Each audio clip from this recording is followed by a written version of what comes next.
Hello everyone, फिर से आप लोगों के सामने हाजिर हो गया हूँ ये क्राइम का घटना को लेकर। आज जिस क्राइम के घटना को बताने जा रहा हूँ, ये घटना तो 13 दिसंबर को होती है, लेकिन 10 दिन पुलिस को लग जाती है इस घटना के मुख्य जो आरोपी है उसको पकड़ने में, उसको हिरासत में लाने में। क्योंकि वो व्यक्ति जो है एक मर्डर करता है और करने के बाद उस राज्य को छोड़ देता है, उस शहर को छोड़ देता है और जाकर वो एक जगह में नहीं कई सारे ठिकाना बदलते रहता है और कई सारे राज्यों में जाता है और उस राज्य में भी अलग अलग जगहों में वो छुपने की कोशिश करता है। लेकिन पुलिस आखिरकार उस तक पहुंचता है और 10 दिन बाद यानी 23 तारीख को, 23 दिसंबर की बात है ये, उसे हिरासत में लेकर आता है।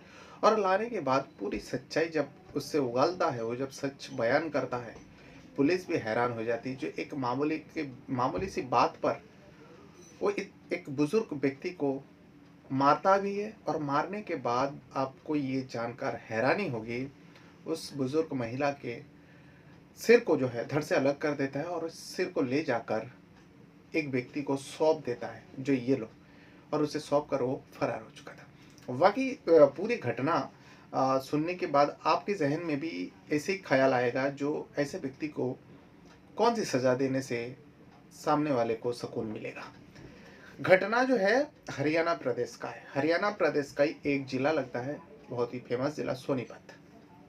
और इसी सोनीपत में सेक्टर 3 में 13 दिसंबर को एक सिर कटी लाश मिलती है, लोगों को दिखाई देता है। यानी सिर कटी बॉडी, वो महिला में वो जो बॉडी होती है महिला की होती है और बुजुर्ग महिला थी। ऑटो मार्केट करके एक जगह है सोनीपत में जो सेक्टर 3 के आसपास है, ऑटो मार्केट। उस ऑटो मार्केट में उस अधेड़ उम्र से भी ज़्यादा महिला की जो धड़ वहाँ पे पड़ा हुआ था। फिर उसके बाद लोगों लोगों पे नज़र पड़ता है, फिर पुलिस आती है। पुलिस आने के बाद तफ्तीश में जुटती है, तब तो पता ही नहीं चला था कि ये महिला कौन है। लेकिन उस महिला के बारे में तब पता चलता है जब उसका सिर मिलता है, और उसका सिर पुलिस को नहीं मिला था, बल्कि एक व्यक्ति इसका जानकारी देते हैं। वो व्यक्ति पुलिस पे फ़ोन करते हैं और बताता है, जो कल रात को एक कोई आया था और मेरे पास एक सिर, महिला के सिर काट कर ला कर दिया था, देने के बाद वो फरार हो गया।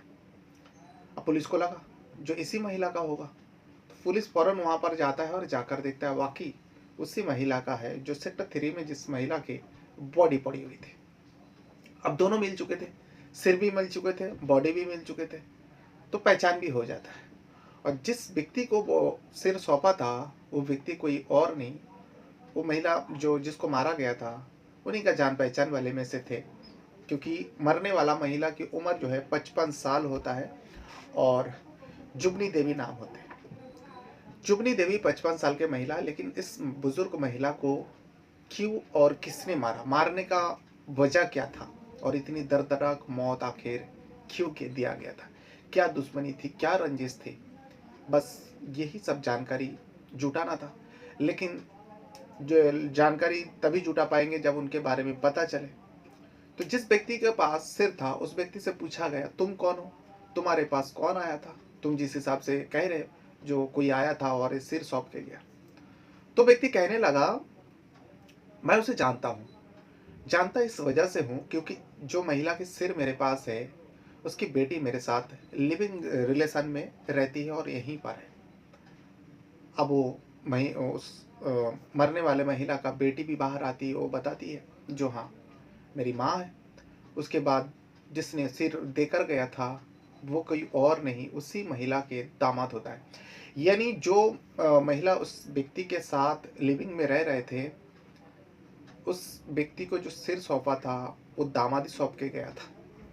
अब उसके साथ वो उसका बेटी, उसके पत्नी लिविंग में रह रहा है। पूरा मामला जो है, जुगनी देवी का जो बेटी है उसके तलाक हो चुका है, और तलाकशुदा जो पति है, वो पति ने अपने सास को मारकर जो बेटी उसके पत्नी जिसके साथ रह रहा था, उसी को ये सिर सौंप के चले जाते। आखिर ऐसा क्यों किया? जब तलाक हो चुका है तो पति आखिर ऐसा क्यों करेगा? किसी को समझ में नहीं आया, लेकिन पुलिस जो है उस व्यक्ति को ढूंढने की कोशिश करता है जिस व्यक्ति ने मारा था। उस व्यक्ति का नाम भी पता चला था, जो नन्नू राम नाम होता है। नन्नू राम के बारे में अब पुलिस हर जगह में दबिश दे रहा है। जहाँ जहाँ नन्नू राम का उठना बैठने का जगह था, हर लोगों से पूछा जाता जो कहाँ जा सकता है, कहाँ छुप सकता है। नन्नू राम मूल तौर पे बिहार का रहने वाला था, तो सबसे पहले लगा बिहार भागा होगा। बिहार एक टीम जाती है, बिहार से कांटेक्ट होता है, लेकिन जिस जगह पे वो रहता था बिहार में, वहाँ पे नन्नू राम मौजूद नहीं था। अब नन्नू राम के बारे में किसी को कुछ खबर नहीं।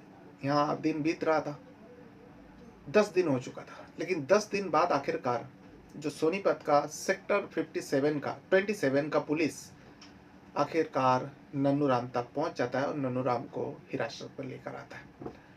सेक्टर 27 का पुलिस, वहाँ के जो सविता कुमार है, उन्होंने इस पूरे मामले का रेख देख करा था। उनकी नज़र में रखते हुए ये पूरा केस को स्टडी किया गया, देखा गया, टीम बनाया गया। आखिरकार नन्नू राम को हिरासत में लेता है और उसे पूछताछ करता है। तब नन्नू राम बताता है जो हाँ, अब उसके पास कोई चारा नहीं था क्योंकि वो इधर उधर छुप रहा था। नन्नू राम बताता है मैं अपने सास को मारने के बाद सबसे पहले तो मैं 2 दिन ही सोनीपत में छुपने की कोशिश किया, लेकिन मुझे लगा जो पुलिस मुझ तक पहुंच सकता है, इसीलिए मैं सोनीपत छोड़कर भी हरियाणा छोड़कर दिल्ली चला जाता। दिल्ली में भी मैं कई दिन रहा, 2-3 दिन रहा, लेकिन दिल्ली में भी मुझे ऐसा सोने लगा जो दिल्ली तक पहुंच सकता है, मुझ तक आ सकता है पुलिस। इसीलिए मैं दिल्ली छोड़कर बिहार चला जाता हूँ। लेकिन बिहार में भी जब मैं गया तो वहाँ पे भी पता चला जो पुलिस मेरे बारे में खोज करते हुए यहाँ तक आ चुका था। इसीलिए मैं बिहार को भी छोड़ देता हूँ। छोड़ने के बाद आखिरकार मेरे पास कोई जगह रास्ता बचता ही नहीं, मैं इसी जगह पर सोनीपति लौट आता हूँ। सेक्टर जो 27 का पुलिस है, नन्नू राम को सोनीपत से ही हिरासत में लिया था। अब जब सब कुछ बता दिया तो अब मर्डर करने का वजह भी बता दिया वो उसने, नन्नू राम ने। उससे जब पूछा गया जो भाई तुम्हारा तलाक हो चुका है, आखिर तुम्हारा सास को जो बुजुर्ग है, 55 साल उम्र है, जुगनू देवी को क्यों तुमने मारा। तब नन्नू राम बताता है जो मैं अपनी पत्नी से अलग नहीं होना चाहता था, और मेरी पत्नी जो है तलाक इस वजह से लिया, मेरी सास के वजह से लिया, क्योंकि मेरा रहते हुए भी हम दोनों पति पत्नी सब कुछ ठीक ठाक चल रहे थे, कोई दिक्कत नहीं था। लेकिन मेरे पत्नी का जो है अवैध संबंध एक व्यक्ति के साथ बन जाता है। जब इस अवैध संबंध को लेकर हम दोनों पति पत्नी में आए दिन विवाद होता, तो मेरे सास आकर मुझे ही उल्टा सुल्टा सुनाते और बातें सुनाकर अपनी बेटी को अपने पास लेकर चले गए। तब मैं भी गुस्से में नाराज होकर पत्नी से झगड़ता था, विवाद करता था। आखिरकार मेरी पत्नी मुझसे तलाक ले लिया। तलाक लेने के बाद मुझे पता चला जो मेरी पत्नी का जो है उस व्यक्ति के साथ अब ज़्यादा उठना बैठना हो गया। शादी तो उसने किया नहीं, लेकिन हाँ, मेरे सास को उस रिश्ते से कोई ऐतराज नहीं। मेरी सास जो है परमिशन दे के रखे थे अपनी बेटी को, और उसी व्यक्ति के साथ मेरी पत्नी जिससे मेरा तलाक हो चुका है, वो लिव इन में रह रहे थे। मैं एक दिन गुस्से में आता हूँ और मैं अपने सास के पास जाता हूँ। जाने के बाद ये 3 दिसंबर की बात है, ये बल्कि 13 दिसंबर की बात है। 13 दिसंबर को मैं अपने सास के पास जाता हूँ और मैं जहाँ रहता था मैं अपने पास बुलाता हूँ। बुलाने के बाद मेरे सास आ जाती है, मेरे साथ बाइक पे बैठ कर आ जाते हैं।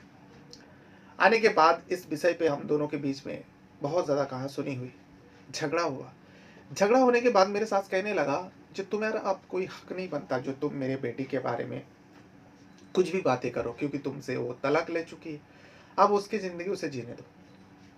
तो मुझे बहुत गुस्सा आया, क्योंकि मेरी पत्नी की तलाक जो मेरे साथ हुई है उसकी मेन वजह जो है मेरी सास थी, और मेरी सास को इस रिश्ते से कोई मतलब ही नहीं, जो किसी के साथ लिव इन में रह रहे उससे तो शादी भी नहीं हुआ। इसीलिए मैंने सोचा कि क्यों ना मेरे सास को ही मौत के घाट उतार दूँ। उस दिन बहुत झगड़ा हुआ। झगड़ा होने के बाद अब मेरी सास कहने लगा तो मुझे मेरे घर छोड़ कर आओ। मैं अपने सास को फिर से बाइक पर बिठाता और वहाँ से जो सेक्टर 3 है, सेक्टर 3 के पास मैं जाता हूँ। जाने के बाद ऑटो मोटर करके एक जगह है, वहाँ पर ले जाता हूँ। ले जाने के बाद एक धारदार हथियार से मैं अपने सास के गर्दन पर वार कर देता हूँ, जिसके चलते उस बुजुर्ग महिला की मौके पर मौत हो गई, मेरे सास की मौत हो गई। अब मौत हो जाने के बाद मैं बहुत ज़्यादा, उस टाइम भी बहुत ज़्यादा मेरा गुस्सा था, मेरा गुस्सा शांत नहीं हुआ। मैं इस सिर को ले जाकर मेरे पत्नी के साथ जो व्यक्ति लिव इन में रह रहा था, मैं उसको सौंप देता हूँ ताकि मैं उसे फंसा सकूँ। फंसाने के चक्कर में मैं उसके घर जाता हूँ और मेरे सास के सिर जो है उसके हवाले करके मैं चला जाता हूँ, जो ये ले, अब तेरी ज़िंदगी नर्क बन जाएगा। जब पुलिस तुझ तक पहुँचेगा, फिर तू जवाब देते देते थक जाएगा, आखिरकार पुलिस तुझे पकड़ेगा और तेरा जेल होगा। लेकिन नन्नूराम ये नहीं सोचा था, जो पुलिस आखिरकार सच्चाई तक पता लगवा ही लेगा। चाहे आप किसी को फंसा भी दोगे तो पुलिस को जब सच पता चलेगा, फंसने वाला इंसान को तो बरी कर देता है जब उनका सच्चाई सामने आता है, लेकिन जो फंसाने वाला इंसान होता है उसे कभी माफ़ नहीं करता, और कानून भी कभी माफ़ नहीं करता। नन्नूराम के साथ भी वही हुआ। भले ही 10 दिन बीत गया, लेकिन 10 दिन तक उस व्यक्ति के ऊपर शक जताते गया। पुलिस का भी शक हुआ, लोगों का भी शक हुआ, सबका, सारे लोगों का शक हुआ।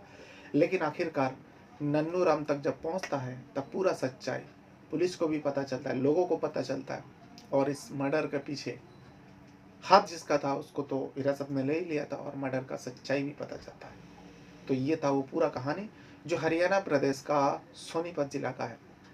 घटना जो है 13 दिसंबर को हुआ था। सेक्टर 3 में घटी थी।